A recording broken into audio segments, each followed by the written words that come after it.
Selamat siang, Bapak Ibu sekalian yang saya hormati.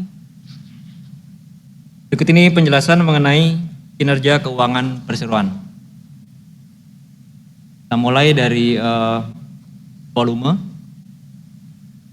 Jadi volume produksi dari lapisan batuan penutup dan juga produksi batu bara mengalami peningkatan sebesar 28% dan 19% respectively dibandingkan dengan tahun lalu, terutama disebabkan oleh proyek Kideko Roto, di mana Kideko ini sudah beroperasi penuh di tahun 2021. Secara total pendapatan meningkat 22% atau sebesar 75 juta dolar Amerika Serikat, terutama kontribusi terbesar dari lini bisnis pertambangan.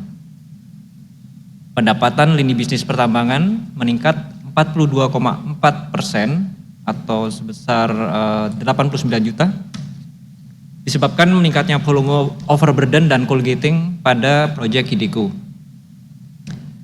Kemudian di lini bisnis rekayasa dan konstruksi mengalami penurunan 2,5%. Di sini ya disebabkan oleh penyelesaian proyek Freeport JP Gresik di tahun 2020.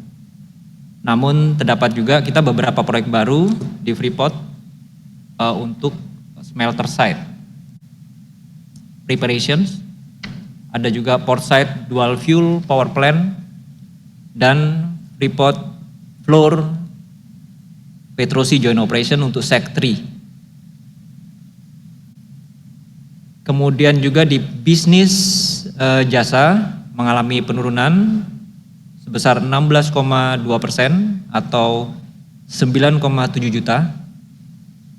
Di sini disebabkan karena penyelesaian kontrak di Tanjung Batu di tahun 2020 dan juga penurunan aktivitas operasional kita di Sorong. Kemudian dari backlog sendiri per Desember ini kita mencatatkan backlog sebesar 1,2 miliar US dollar, di mana porsi terbesar itu masih dari Kideko sebesar 50%, kemudian disusul oleh KSM sebesar 21%, dan juga CCM 13%, serta dari Meko dan juga Freeport. Kita lanjutkan berikutnya. Pada beban usaha langsung, ini mengalami peningkatan beban usaha langsung sebesar 28,4% atau 75 juta. Jadi ini seiring dengan peningkatan pendapatan serta adanya biaya perbaikan dan pemeliharaan alat atau backlog equipment, kemudian juga digitalisasi perusahaan, lalu juga biaya mobilisasi dan persiapan proyek prospek, dan last but not least adalah untuk biaya penanganan pandemi COVID-19. Sehingga laba kotor mengalami penurunan slightly ya 0,3 juta. Jadi selain beberapa faktor yang disampaikan sebelumnya, ini juga ada curah hujan yang cukup tinggi di kuartal ketiga tahun ini, lalu juga peningkatan beban usaha langsung untuk penanganan pandemi COVID. Ini demi mengedepankan aspek keselamatan kerja dan kesehatan karyawan serta masyarakat sekitar. Laba bersih mencatatkan peningkatan sebesar 1,5 juta. Kontribusinya dari penurunan beban bunga, keuangan, dan juga keuntungan selisih kurs dibandingkan periode yang sama tahun lalu. Dan EBITDA meningkat sebesar 1,7 juta. Ini seiring dengan peningkatan pendapatan, sehingga laba per saham ini mengalami peningkatan sebesar 4,5% dari yang tahun lalu itu sebesar 0,0322 menjadi 0,0337 per saham.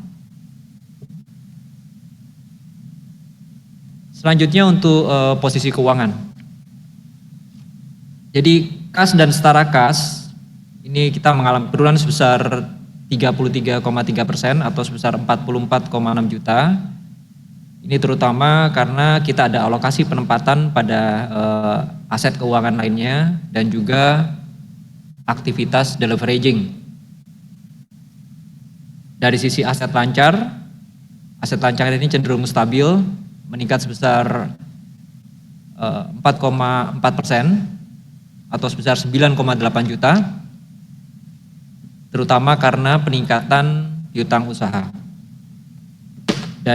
Kemudian di aset tidak lancar, ini sedikit mengalami penurunan 2,2% atau sekitar 7 juta, terutama karena amortisasi dari aset hak guna. Sehingga total aset, total liabilitas dan ekuitas juga mengalami kenaikan sedikit 0,6%.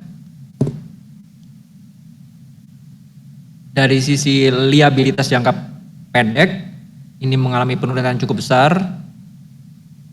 Dari sebelumnya itu 135 mengalami kenaikan 23,5%. Ini karena utang dari pihak ketiga dari 135 menjadi 167. Namun di sisi lain liabilitas jangka panjang ini mengalami penurunan yang cukup signifikan dari 162,7 menjadi 105 atau menurun 35%. Ini karena pembayaran atas pelunasan pinjaman jangka panjang dan juga liabilitas sewa. Ekuitas meningkat sebesar 12,4% atau 28,8 juta. Ini sejalan dengan meningkatnya laba bersih tahun berjalan perseroan.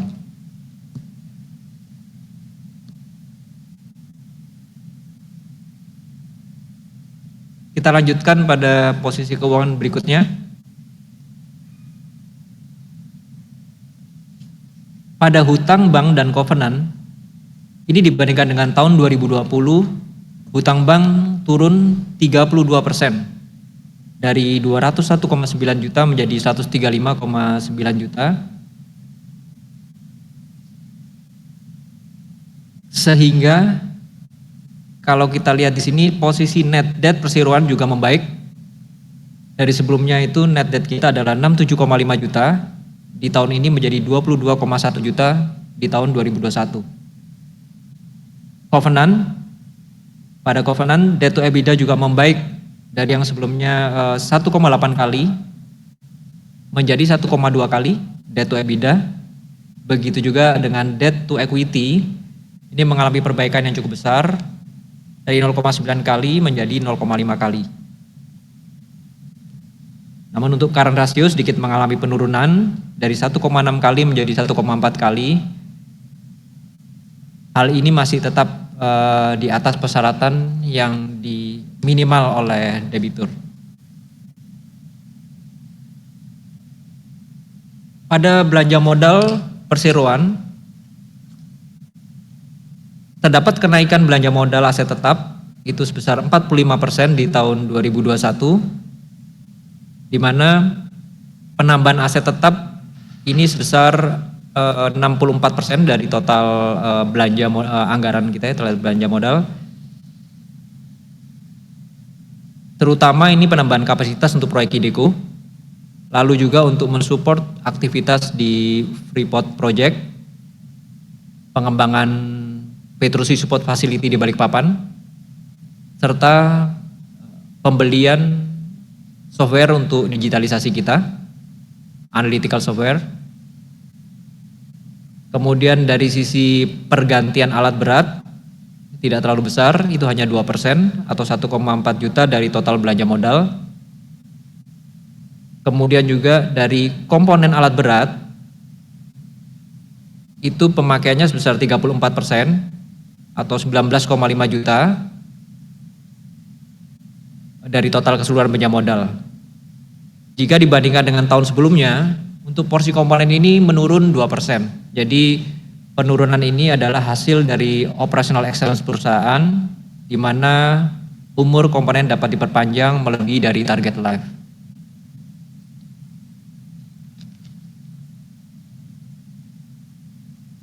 Demikian kami sampaikan penjelasan mengenai kinerja keuangan perseroan